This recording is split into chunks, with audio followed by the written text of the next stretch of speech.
what's up, everybody? It's your boy HP, and you're listening to the Unsportsmanlike Conduct Podcast, a podcast for the average Joe covering football, my beloved New York Giants, some baseball and basketball from time to time, and any other current events impacting our sports world. Before I get started with the agenda for today, everyone please follow me on Instagram. That's _unsportsmanlike_conduct. Again, that's _unsportsmanlike_conduct. I'm also on Twitter now, so everyone please follow me on Twitter. That's _unsportsman. And lastly, but most importantly, if you're listening to this, you might as well subscribe. So everyone please subscribe to my YouTube page. So the agenda for today, it gets good, folks, because you know what? I believe that the clock is now officially ticking on the New England Patriots, Coach Belichick, and Tom Brady, because there are three new young stud quarterbacks, transcending quarterbacks, on the Buffalo Bills, the New York Jets, and the Miami Dolphins that are ready to take this league by storm. Let's get this episode started. Probably since Tom Brady started his reign with the New England Patriots as the starting quarterback for that team, have been by far the favorites coming out of that division, year in and year out. We've seen it almost every year where the New England Patriots end up finishing in that division in first place, making a deep playoff run, and as of the last handful of years, seeing Tom Brady and Bill Belichick holding up the Lombardi Trophy as Super Bowl champs. And I'm going to give credit where it's due. Belichick is a mastermind, hell of a coach, one of the best coaches that we've seen in the NFL. And that goes the same with Tom Brady. Tom Brady is one of the best quarterbacks that we've ever seen. And this is coming from a New York Giants fan, where I've been taught to hate the New England Patriots. For some reason, it's in my blood that I hate the New England Patriots, and I hate New England Patriot fans. I despise this team. I despise Tom Brady. But I acknowledge talent and I acknowledge where genius is. And that's with Bill Belichick and Tom Brady. But something's been missing this whole time during their tenure. That's been competition within the AFC East division. Every other division, you can look it up. There's always been a competition, and that's why those teams aren't always in the playoffs every year. That's why those teams aren't always making deep playoff runs, because those divisions with those teams are competitive. The AFC East division isn't competitive, and it's almost never been. I mean, there were a couple of years during the Rex Ryan run, when Rex Ryan was the head coach for the New York Jets. That small window, they had about a good 2 to 3 competitive years where they gave the Patriots a run for their money. Other than that, the rest of that division has been the bottom feeders for the rest of the NFL. I mean, I remember when the New York Giants would play either the Bills, the Miami Dolphins, or the New York Jets. That was a game that I wasn't worried about. No matter how bad the New York Giants were that particular season, I knew that was going to be one of the games that the Giants would definitely come out winning. I mean, you look at the rest of the divisions. Obviously, we'll start with the NFC. The NFC East. You have the Dallas Cowboys, the Redskins, the Giants, and the Eagles. Every single year, it's sort of a coin toss. No one's entirely sure who's the exact favorite coming out of that division. And while it may not always be dispersed between all 4 teams, there's always at least 2 to 3 teams that are favored or competitive enough to come out of that division as the leader. And then while the Redskins or the Giants or the Eagles may not always be the leaders of that division, there's always at least 2 teams coming out of that division that make it into the playoffs. For instance, if the Cowboys get the number 1 seed in the NFC East, you know for a fact that either the Eagles or Redskins or the Giants are probably going to be the other team that comes out of that division as a wild card team. But we don't see that with the AFC East. The same thing with the NFC North. It's always a fight between the Packers, Vikings, and the Bears. With the NFC South, it's always a fight between the Panthers, Buccaneers, Saints, and Falcons. I would say the worst team out of that division are the Buccaneers, because they haven't made it to the playoffs, or at least made a deep playoff run in quite some time. For as long as I can remember. And then the last division, and so we're actually seeing this right now where the tide has sort of shifted. But in the NFC West, with the Seahawks, Cardinals, Niners, and the Rams, there's always at least 2 teams that are going to be competitive enough where you'll have the division leader and a team coming out of that to be a wild card team. But with the AFC East, it's not like that. And I'll go through the other divisions in the AFC really quickly. The AFC North is actually another perfect example, very similar to the NFC East. It's just as competitive as the NFC East is, where you have the Steelers, Bengals, and the Ravens. And now this season, you're going to have the Cleveland Browns. The AFC South, you have the Colts, Texans, Jaguars, and Titans. I mean, how often have we seen, besides during the Peyton Manning run, over the last several years, we haven't seen a clear-cut team to be the leader out of that division. And then the AFC West, you have the Broncos, Chargers, Raiders, and the Chiefs. So the rest of these divisions are sort of evenly competitive. The competition has been evenly distributed, but for some reason with the AFC East, besides the New England Patriots, no one is worried about the Jets, the Bills, and the Dolphins. No one has been worried about them over the last several years. And I think because of that, the New England Patriots have had a more easier ride heading into the playoffs. Even when the New England Patriots were to be a wild card team, they didn't have to worry about running into their own division rivals. I mean, and I allude back and I reference back to that short window where Rex Ryan was a head coach. They gave the New England Patriots a run for their money. Other than that, I don't remember as of recent history where the other remaining teams have given Patriots an actual challenge in that division. And that's why the Patriots have been successful. But I think this season, that's all going to change. Because I think the Bills have gotten a lot better. I think the Jets have gotten better. And I think the Dolphins have gotten better. And the most important thing about all of this, and I'll get to it later about how some of the defenses and offenses on each team have improved slightly. And I'll talk about some of the pieces that each of these teams have. But I really want to sort of start and stress on the fact that there are 3 quarterbacks in this division on those other teams that are young, transcending quarterbacks. Quarterbacks that came out of the quarterback class 2 years ago, which is supposedly supposed to be one of the best quarterbacks of this generation over the last 10 decades.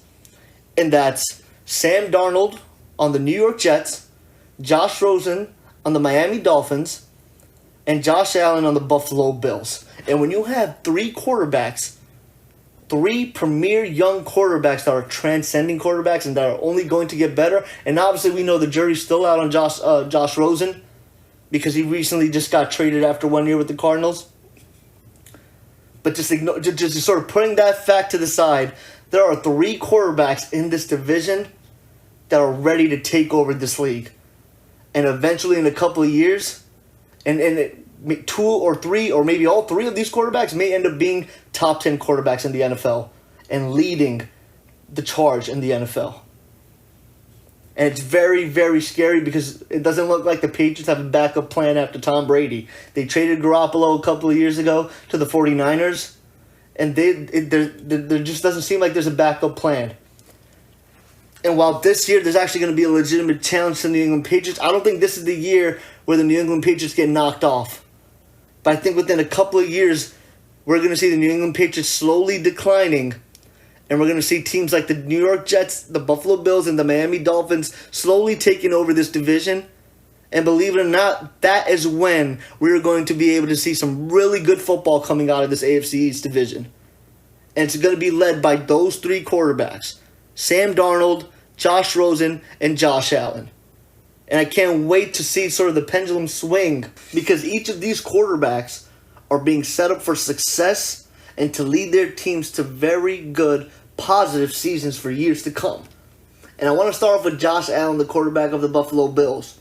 You know, last year, Josh Allen was kind of sort of thrown under the fire. You know, they didn't really have all the right pieces for Josh Allen to be successful, and that's why he didn't have the most greatest rookie year from a passing perspective. But he had a pretty decent QB record as a rookie. He went 5-6. He played 12 games, but he started 11. So his record as a starting quarterback was 5-6, which is pretty good for a rookie quarterback that didn't have a good offensive line, that didn't have that many offensive weapons, had a terrible run game. We all know the garbage season that LaShawn McCoy had. So that Bills offense wasn't ready for a young quarterback to come in and sort of lead that team to games, but he went 5-6. And granted, from a quarterback statistics perspective, he had a bad year. His QBR was hovering a little over 50.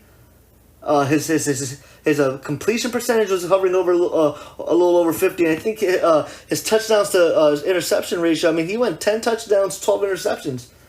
Threw for 2,000 yards. So I get it. He didn't have the greatest quarterback year, but he's shown that he can win games. He had 2 comebacks and 3 game-winning drives. So Josh Allen is a clutch quarterback. And Josh Allen has a great arm. Granted, he isn't the most accurate quarterback in the world, but that also is a testament to the fact that the Bills didn't have enough good receivers, which is why Josh Allen realized, I think I'm a little bit more effective when I run the ball myself than trying to find a receiver open. And sort of late last year, and even from a fantasy perspective, for those of you who play fantasy football, we saw the surgence of Zay Jones, the wide receiver from the Buffalo Bills. So he started coming onto his own, and they've sort of created a chemistry. And that's when Josh Allen started slightly playing a little bit better. And because of Josh Allen got better as the season went on later at the end of the season. And I know this because I had Josh Allen as my quarterback in fantasy football towards the end of the year and going late into the playoffs. But now, this offseason, the Bills have made such a great progress that I can see the Bills going at least 8-8. I think their offense is going to be competitive once again, and we all know how pretty decently stacked that defense is. And so I want to break it down, sort of what the weapons and sort of the pieces that have been put around Josh Allen for Josh Allen to succeed this year and give a Patriots for the a run for their money, because I think the Bills are ready to do that now. I think the Bills are ready to put some heat on the New England Patriots this coming season. And I know this is something that everyone ends up saying almost every year, that this is the year Tom Brady falls off and Bill Belichick falls off. But you know what? The reason why that's never happened, the reason why the New England Patriots have never digressed, is because there's never been a team to challenge them in that division. They've always had an easy coast. So I want to start off by this. They had a tremendous draft where I personally think, and if you go back to the episode where I talk about the NFL draft, I said this, the Bills were one of the biggest winners of that NFL draft. And I'm just going to cover from an offensive perspective what they did. With they ended up drafting Cody Ford to beef up that well-needed weakness of the offensive line, and then they ended up getting David Singletary in hopes of replacing LaShawn McCoy, because they know that that's not going to last. LaShawn McCoy is legitimately at the end of his career. David Singletary is primed to be a successful running back for the Buffalo Bills. And I expect David Singletary, and I believe I even said it on my fantasy football edition of the podcast, watch out for David Singletary. Don't be surprised within sort of 4, 5, 6 games in, where you end up gradually seeing David Singletary getting more and more reps. David Singletary is primed to take over that lead back role before the season ends. And when he does, he's going to take a lot of pressure off of Josh Allen, because the Bills can finally implement a run game. In addition to drafting Cody Ford, they added a lot of pieces on that offensive line. They signed about 3, 4, 5 offensive line to not only add offensive linemen as starters, but to add some beef and depth at that offensive line position. So I think they understand that was a weakness and they addressed it. Now Josh Allen should have a little bit more time to throw the football and hopefully find some of these receivers open. Speaking of receivers, they added 2 pretty good receivers in the offseason. They added John Brown and they added Cole Beasley. So this team is going to be a pretty good team, because those 2 guys are really good route runners. And they're good guys that can play in the slot and sort of put pressures on those linebackers. I talk about this almost every single episode. Slot receivers pushing and putting pressure on linebackers, and safeties who aren't that great in man-to-man coverage. You're going to have Cole Beasley on one side of the slot and John Brown on one side of the slot. This team has put weapons around Josh Allen because they know that, I think they believe that Josh Allen can lead this team to victories and lead them into the playoffs. I thought those were 2 great, well-needed acquisitions as well. We've seen flashes of Cole Beasley playing really well in the Dallas Cowboys. That was Dak Prescott's favorite target before they got him Amari Cooper. But as we've seen this offseason with all these news outlets coming out, there's an agenda on that Dallas Cowboys team to get other players the ball, to get sort of the star moneymaker players the ball. The agenda wasn't to get Cole Beasley involved as much that he should have. And now that he will, I think, honestly, even from a fantasy perspective, watch out for Cole Beasley. Because I think he's going to be a high-volume guy, and Josh Allen's definitely going to look for him. Because he can run those short to intermediate routes and get open quickly, because Cole Beasley, his breaks in and out of routes, and look, I've seen enough Giants games and watched him play. Cole Beasley can run a goddamn route really well. He can run a heck out of those routes. So I think Josh Allen's going to have fun with some of his new toys, some of his new weapons. John Brown's obviously a burner as well. And we've seen that. So imagine having him, Zay Jones, and Cole Beasley running across the field in any type of route. I mean, that's gonna put some pressure on the secondary. So now this offense slowly becomes a dual threat offense. Last year, Josh Allen had to run the ball to rely on moving the ball down the field and getting first downs. I think they're going to rely on sort of the offensive line in the run game, and they're also going to rely on these new receiving pieces in addition to Zay Jones from last year to make some big plays in that pass game. And that's sort of from an offensive perspective of why I think Josh Allen is ready this year to take that next leap and take that next leap with this offense. But let's not forget about how deep this defense is. And the Buffalo Bills over the last couple of years have had, a couple of good pieces, a couple of good players on that defense that they've been able to build around.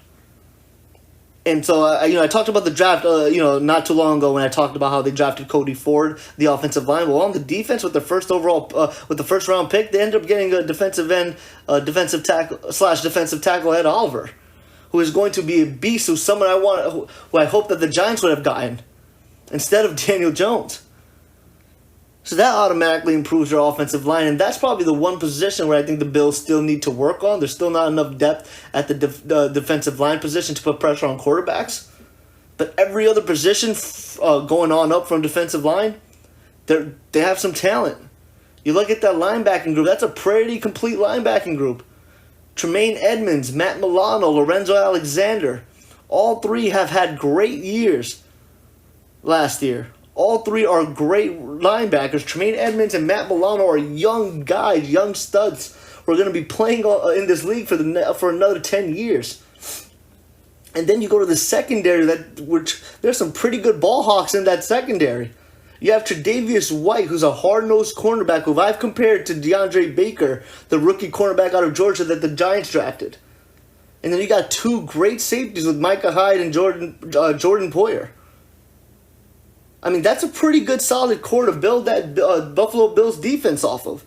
So now that you have a good defense and you're finally building up that offense, this team is almost complete. It's semi-complete and sort of stacked enough, and where the personnel can definitely win some games for the Buffalo Bills. I think the Buffalo Bills can be 8-8 or better. I think the Buffalo Bills could be a wild card team, and don't be surprised when they end up putting pressure on the New England Patriots. I think they absolutely will. Because I think this team knows how good that they actually can be. And I like Sean McDermott. I think he's a great head coach. I know, granted, he hasn't had the most greatest success with the Buffalo Bills over the last couple of years, but I think he's a good head coach. And the pieces are all aligned. The stars are all aligned for Josh Allen and the Buffalo Bills team. I mean, think about it. They went 6-10 last year. And this Buffalo Bills team was so incomplete. They had a horrible offensive line. LaShawn McCoy was clearly at the tail end of his career. And I don't even remember who their backup was. Well, I think it was Chris Ivory. So they didn't have a running game. They're still trying to figure out from an offensive perspective who was going to be that main guy to lead that offense. So they had a rookie quarterback who had no one to help take the pressure off of him. And now that they do, with the additions of Cole Beasley, John Brown, the surgence of Zay Jones, a sort of a more beefed up offensive line, which still needs a lot of improvements. It's still not done yet, but way more improved than last year. And then we've seen what this defense is capable of. And they finally added a pass rusher, which they needed for quite some time now. Because as everyone knows, Kyle Williams, their defensive tackle, who was one of their leading pass rushers for a long time, in addition to Mario Williams, they're no longer on the team. So Ed Oliver was a perfect replacement through the draft. I think this team is poised. I mean, if you're telling me without all of that, without all of these additions, Josh Allen was able to lead this team to a 6-10 season, there's no way you couldn't convince me otherwise that Josh Allen can't win 2 to 3 more games this year. And lead that Buffalo Bills team to be 8-8 or 9-7, possibly a wild card into the playoffs. And I can't wait to see it, and I can't wait to come back on this podcast and say, I told you so. and so the next team, the next quarterback I want to talk about, I think at this point everyone's thinking, well, why are you bringing up Josh Allen? Why is that the first quarterback that you're bringing up that you think is most likely to succeed in this division when he's not even the best quarterback in the division? Because you know what? Josh Allen isn't the best quarterback in the division. Nowhere near from a talent perspective is he better than this next quarterback, and that's Sam Darnold on the New York Jets. And now the reason why I didn't mention Sam Darnold ahead of Josh Allen as it relates to sort of which quarterback can lead their team to a successful season and threaten the Patriots first is for the very fact that the New York Jets are sort of not necessarily addressing offense the way they should to help Sam Darnold. But Sam Darnold, from a talent perspective, is on an upward trend, is by far the best quarterback out of last year's draft class. Is definitely better than Josh Allen and Josh Rosen, who are in the division, and had the best year amongst those three quarterbacks. Sam Darnold finished with, I believe it was 17 touchdowns, 15 to 16 interceptions. He struggled a little bit earlier on in the season, and he threw for just under 3,000 yards. Now, while those aren't the most glaring and best statistics, everyone please have to, you kind of have to keep in mind that, the Jets were lacking some offensive weapons. Their offensive line was depleted, and it still is. The Jets didn't really address offensive line this offseason, which is very surprising because they made some pretty good additions and key draft picks from a defensive standpoint, but from an offensive standpoint, I didn't really see that there. I think, with the addition of Jamison Crowder, that gives you another wide receiver for Sam Darnold to rely on. Jamison Crowder is your typical slot receiver. He's a pretty good route runner. He can get open. However, he has had trouble sort of staying healthy and staying on the field over the last couple of years when he was playing with the Washington Redskins. But that was, Jamison Crowder, ever since he was on the Washington Redskins, has been their best receiver, alongside Deshaun Jackson. So Jamison Crowder is healthy. I mean, he can certainly take the pressure off of Sam Darnold and, help Sam Darnold sort of move that ball further along down the field. But think about it, right? 17 touchdowns, 15 interceptions, and a little under 3,000 yards without having a good offensive line, a subpar running game, and also barely any offensive weapons to throw to. And it wasn't until sort of the second half of last year where Sam Darnold and Robbie Anderson were finally clicking, which I think is very, very important because I think this year, since they sort of already built that rapport together last year, I think this year Robbie Anderson and Sam Darnold are going to get off to a hot start. And then you add in Jamison Crowder, which I think is obviously going to sort of add another element to that passing game. And again, while the Jets didn't really make some great additions or enough additions on that offensive line, they do have one of the best running backs in the NFL, and that's Le'Veon Bell. Le'Veon Bell took a whole year off from football. There hasn't been any rumors coming out of camp or that Le'Veon Bell is not in football shape or he's out of shape.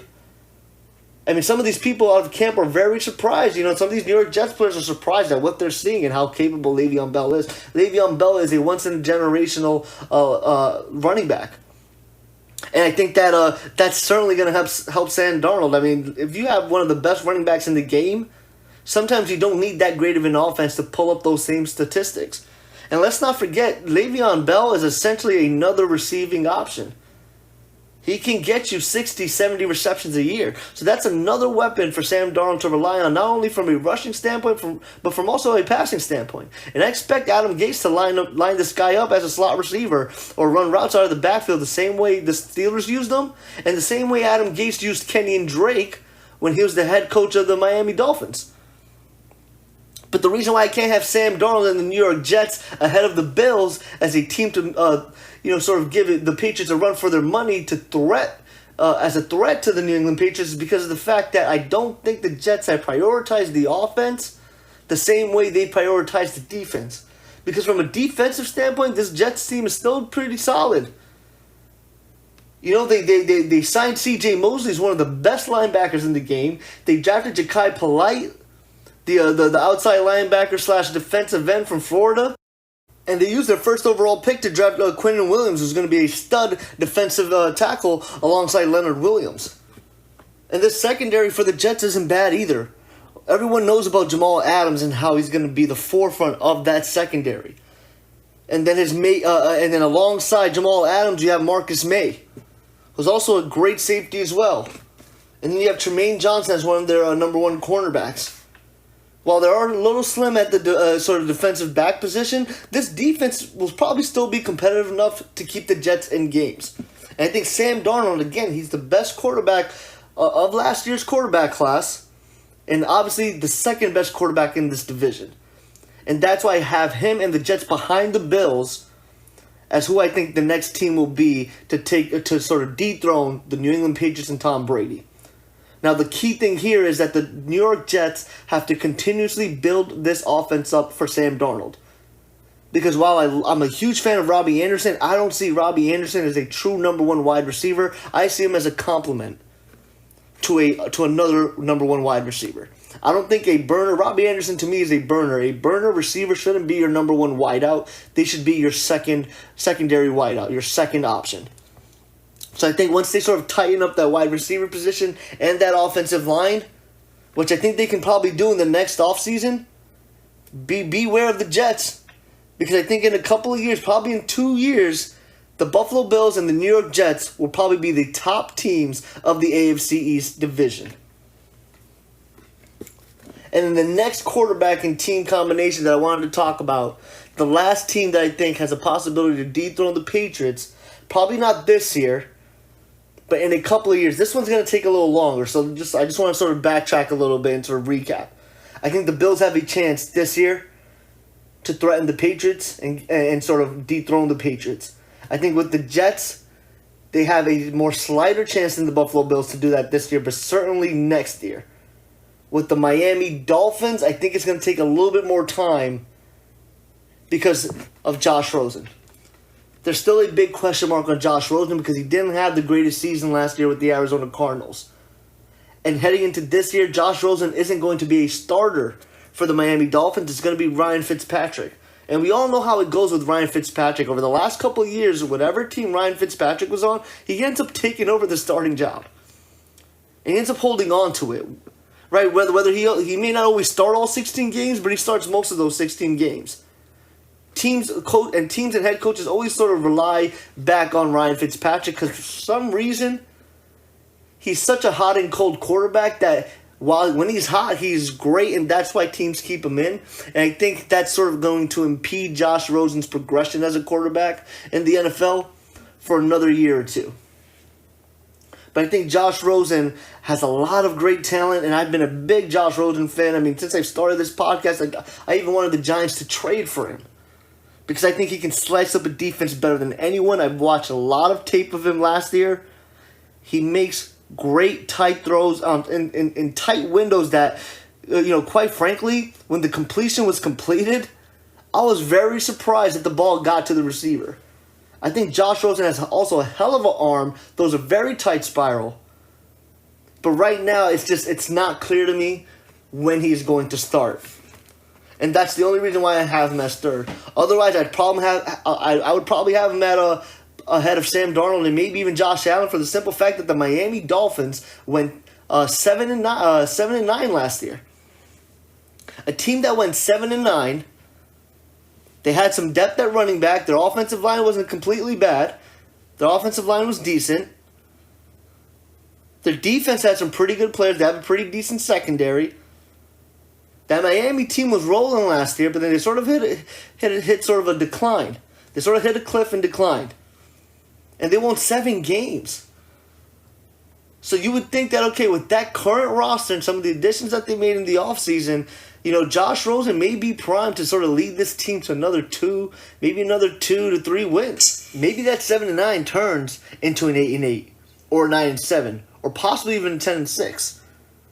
Now, the thing with the Miami Dolphins, it's a little bit tricky because, I think offensively, they're pretty set. There isn't a sort of a big weakness on the offense. I thought their offensive line was pretty good. I think there's depth at running back with Kalen Ballage and Kenyon Drake.